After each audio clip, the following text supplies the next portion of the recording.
Okay, lease terms. We got a 5-minute pro tip for you. What happens when your tenant won't vacate or sign a new lease at the end of their current lease? So, all right, here's the thing, people. When you first set this lease up, there should have been a surrender of possession clause or section in the lease that explains upon termination of the lease or expiration of the lease, the lessee, who's a tenant there, needs to vacate the premises. Usually, this is standard in most leases across the country. Again, consult your own legal team or lawyer. This isn't financial or investment advice. It can't be. It's a YouTube channel. If you listen to me, you're going to go ahead and lose all your money. You might as well start a fire in your backyard and throw, your wallet into it, throw all your cash into it, and just watch it go up in smoke. So this problem of the tenant vacating the property should be solved at the point of signing the lease a year ago, or 2 years ago, or 6 months ago, or whatever your lease term is. So, okay, that should be in the lease. You can kind of look that up. Most leases that are generated from any of the sites we've mentioned in previous videos, Avail, Zillow, Pre-Approved Renter, whatever, will have that clause in there. If you don't have that clause in your lease, and now that tenant refuses to sign a new lease or vacate the property, you can go ahead and send them a notice that rent is increasing as there's no lease and everything is month to month, whatever amount you think is reasonable. It'd be okay with me if a tenant lived in my house for $100 or $200 more per month on a month-to-month basis.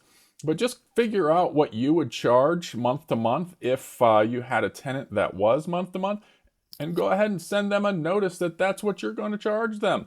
Typically, the result of that would be the tenant objecting and either leaving the property or giving you notice that they're leaving or signing a new 12-month lease. That's one way to get out of this problem with a tenant not vacating on a month-to-month basis. The other thing that goes along with this, in your original lease, there should not only be a surrender of possession clause, there should also be a notice of termination clause, requiring that tenant to send you a 60-day notice or whatever's legal in your area. Again, just consult your local attorney or whatever you use as a source for knowledge on lease terms. But the notice of termination, if you can push it out 60 days, even on a month-to-month basis, that requires this tenant then to give you 2 months notice, and that means they're going to be paying 2 months worth of rent, or you can follow up with them and go ahead and take them to court if they just move out and don't pay that last 2 months of rent with that 60-day notice.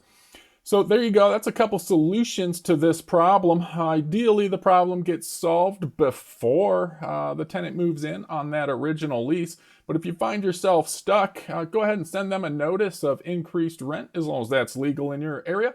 And whatever you want to charge on a month-to-month basis, just imagine yourself having that property and leasing it to somebody month to month. How much would you want, considering that they could live there for 1 month and then you have to turn the property for the next tenant? A lot of times I'll see this being $1,000 more. It could be $1,500 more, depending how much your actual lease is, what area of the country you're in. And then you just go from there. So that should help you work out this problem. So stay tuned for more 5-minute pro tips. Check out our channel for other videos. There'll be a subscribe right about here. And there'll be another video right about here. Go ahead and like this down here, a little thumb, if you don't mind. That'd be great. All right, well, y'all have a good day out there.